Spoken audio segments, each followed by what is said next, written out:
The ruck speed has changed. You know, the World Rugby, of which I'm part of the working committee for that, is very insistent about we want a better game. We want a better game of rugby, and to get that, we need more consistent ruck speed, and that's been happening in competitions to varying degrees. It's a lot different from one competition to the other, but we're anticipating at the World Cup in 2023, the ruck speed is going to be pretty quick, which then allows you to attack on front foot ball, which brings in more instinctive skills rather than pattern rugby. And we're seeing that come to the fore probably more in the Southern Hemisphere at this stage than the Northern Hemisphere. So we want to make sure we prepare for that. And then conversely, in defence, your defence is under more pressure because you've got less time to get set.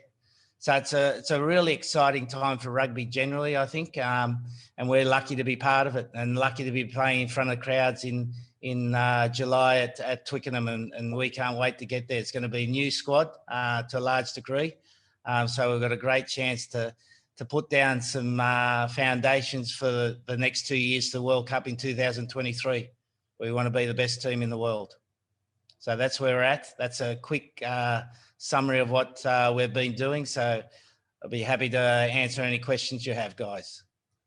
Right, thank you, Eddie. James Carroll, we'll come to you first, please. Hi, thanks, Eddie.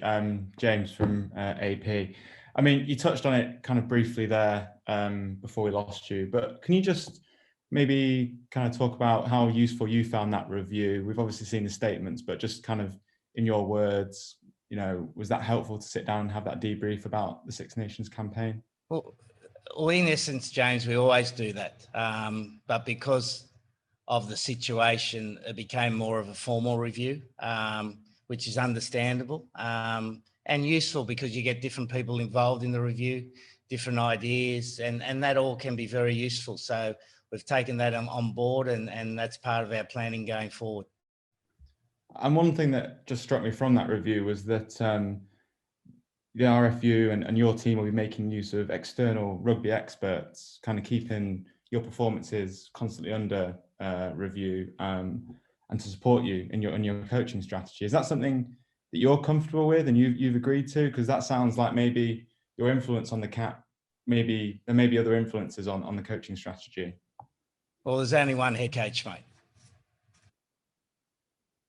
So no, then you don't feel that's a compromise. There's only one head coach. At the end of the day, when the team wins or loses, the responsibility is mine. I use a series of experts in and outside the game to come up with the best coaching environment, and I welcome any good advice. I welcome any wisdom that I can get, and I'm always looking for that.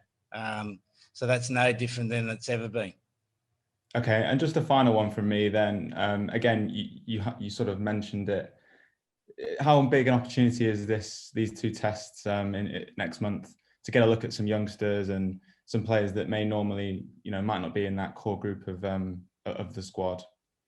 Yeah, well, it's 2 years out from the World Cup, so it's a time where we're always looking to change the squad. I work in a 3-tiered project for a World Cup. You've got your 4 years, where the first 2 years you've got to establish a base, and then the next 2 years you're looking towards moving towards picking the squad for the World Cup, and that's where we're at the moment. The Lions, because of the Northern Hemisphere, the Lions almost cuts a line in the sand about where that is, because it opens up the opportunities to play some younger players at a higher level. We saw out of the last tour in 2017, Curry and Underhill come out of that tour. Curry's now 22, played 32 tests, captained his country for a small period of time. Underhill at his best is one of the best flankers in the world. So if we were able to get 2 or 3 players out of this campaign of that level, it's going to make a hell of a difference to the team, mate. And that's a great opportunity we've got. Thank you. Cheers. Thanks, James. Alex Spink will come to you. Thanks. We're still on the live section, by the way, for everyone's. In that case, I'll jump off. No, you're more than welcome. I was just saying, if you want to stay for the writers, we'll come on to that. I'll stay for the writers, sorry. I'll stay for the writers. Liam, right, we'll finish with you then for the live section. Thanks. Hi, Eddie, you mentioned there about coaching attack and how much you're looking forward to it, that you haven't done it in a while. I'm just wondering then, can you maybe elaborate on how useful your consultancy work, say like the trip to Japan, has been? You couldn't just put some more flesh on what you mentioned earlier. You touched on it. Well, for 25 years, I've always practiced coaching.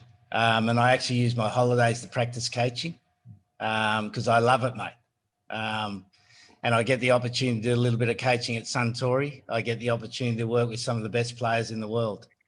And Bob Dwyer, who was the coach who had the foremost influence on my coaching, always said the best players are the best coaches. So find the best players, pick their brains, learn from them.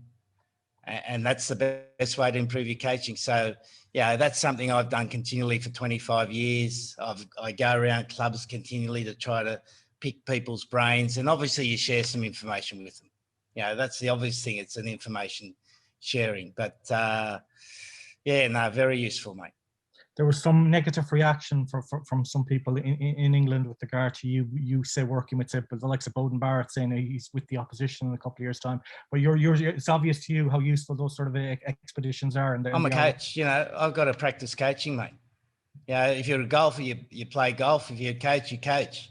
And I only get 12 weeks a year to coach with England, so I've got to use my time in between to practice coaching and find better ways to coach. So I'm not aware of any criticism, but I'm sure there might have been. Okay, You just can send me the articles if you like. I'm sure my mother's got them somewhere, so I might ask my mum if she's got them. Fair enough. And just finally for me, you mentioned about the ruck speed increasing. You say it's more prevalent in the Southern Hemisphere. What exactly have you noticed that they're doing in the Southern Hemisphere that has been? Just the speed of balls quicker, mate. The referees are very diligent on the roll away and the tackle, very diligent on the jackler or the poacher doing it correctly. There's maybe a little bit more leniency in the Northern Hemisphere for the poacher and the jackal. That might be an overgeneralisation, but the ball tends to be a little bit slower. But I think you've seen in the Premiership particularly over the last 3 weeks, when the sun's shining, you know, the tennis skirts are out, tennis shorts are out, the ball's got quicker. And because of that, there seems like there's more space on the field now. Now, the reason there's more space on the field is because the ball's quicker and the defence is struggling to get set. So that's something that's set in place by World Rugby, because the game was starting to tighten up too much and the ruck speed was too slow. And every time you've got slow ruck speed, you allow the defence to set, which results in double tackles, which then results in a slower ruck, which then results in kicking. So the game is moving, I think, in a really positive fashion, and we want to be at the foremost of how to play under those conditions, mate. Thank you, Eddie. Thanks. We'll end the live section there then. Thanks very much for joining us. Broadcasters, could we politely ask you to leave the room?